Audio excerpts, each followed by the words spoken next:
Saya lupa. Oke. Tepuk tangan buat Mira. Terima kasih ya sudah membantu Ibu. Nah, di sini Ibu akan menjelaskan pengertian hikayat dan cerpen. Hikayat adalah jenis karya sastra lama yang berasal dari Melayu dan Indonesia, berupa cerita panjang yang menggambarkan kehidupan masa lalu dengan bahasa yang indah, kaya, dan formal. Hikayat merupakan bagian dari tradisi sastra lama Melayu Indonesia yang memiliki ciri khas tersendiri. Sedangkan cerpen itu tidak jauh beda dengan hikayat, tapi kalau cerpen itu adalah karya sastra prosa yang berupa cerita fiksi dengan panjang yang relatif pendek. Biasanya antara 1.600 kata hingga 10.000 kata. Cerpen memiliki struktur naratif yang lengkap tetapi lebih singkat dan padat dibandingkan novel dan hikayat. Berarti cerpen ini lebih singkat dan padat dibandingkan novel dan hikayat. Oke. Nah, selanjutnya kita akan bahas tentang kaidah bahasa dalam hikayat dan cerpen. Yang pertama ada konjungsi urutan waktu dan yang kedua ada penggunaan majas. Oke, yang pertama konjungsi urutan waktu. Siapa yang bisa bantu untuk membacakan? Ibu. Ya, baik, Tiara silakan. Yang pertama adalah konjungsi urutan waktu. Konjungsi urutan waktu digunakan untuk menyatakan urutan sebuah kejadian berdasarkan waktu terjadinya, baik itu sebelumnya, saat maupun setelahnya. Perbedaan konjungsi yang digunakan antara hikayat dan cerpen terdapat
singular adalah majas yang membandingkan suatu hal dengan hal lainnya menggunakan kata penghubung atau kata pembanding. Nah, yang selanjutnya ada majas hiperbola. Siapa yang tahu majas hiperbola?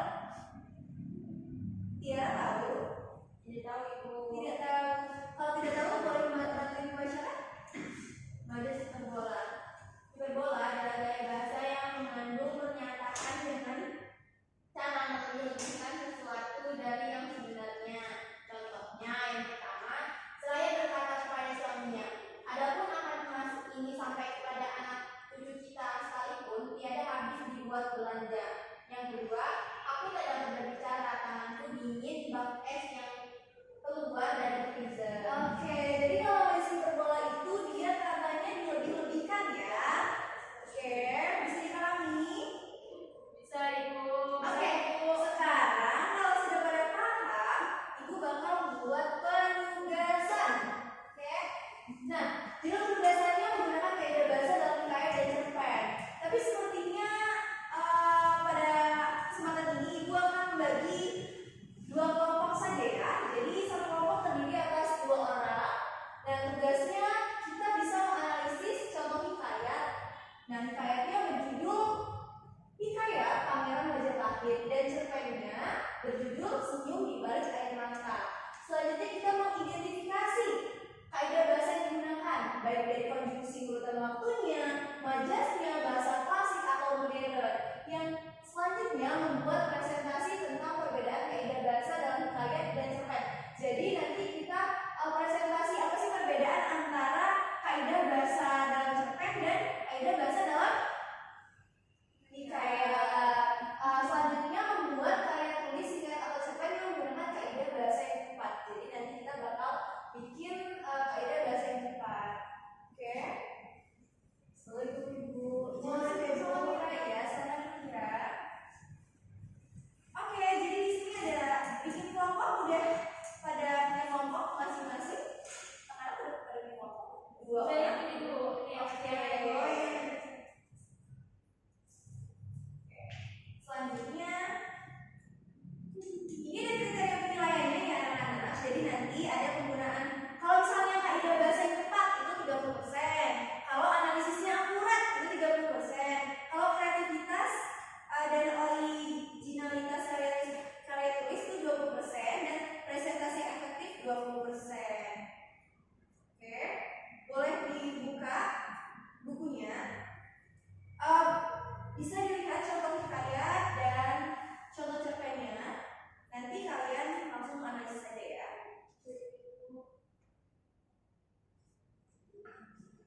Ya, kerja kelompok ya, jangan ribut. Kalau misalnya punya HP, ada kuota bisa digunakan tuh untuk membantu kalian ya. Tetapi bukan nyontek.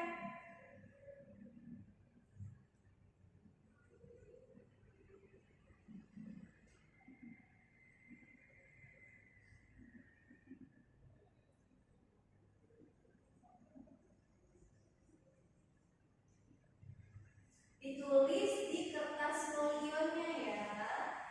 Jadi satu kelompok satu kertas folio saja.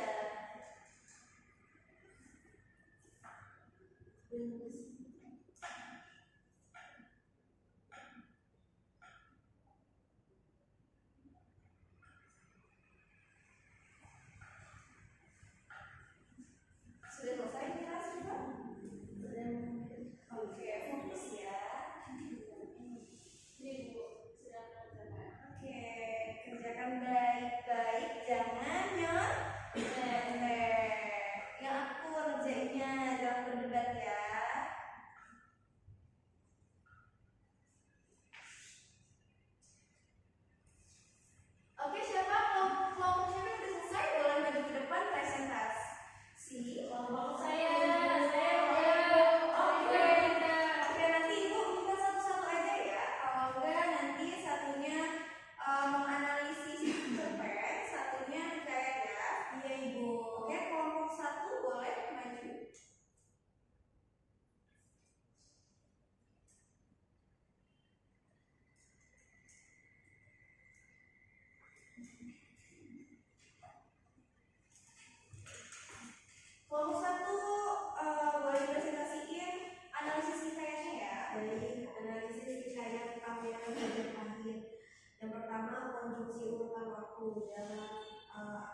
ini konjungsi utama waktunya ada suatu hari. Setelah itu kemudian menggunakan majas metafora, gadis cantik seperti bunga mawar, menggunakan majas personifikasi pangeran mapan seperti dewa, menggunakan bahasa klasik yaitu kalimat panjang dan kompleks, kemudian kata-kata seperti pada zaman dahulu Raden Wijaya. Terdapat unsur-unsur sejarah dan mitologi yang menggunakan latar belakang sejarah Majapahit dan menggunakan unsur-unsur mitologi seperti dewa. Oke, terima kasih nih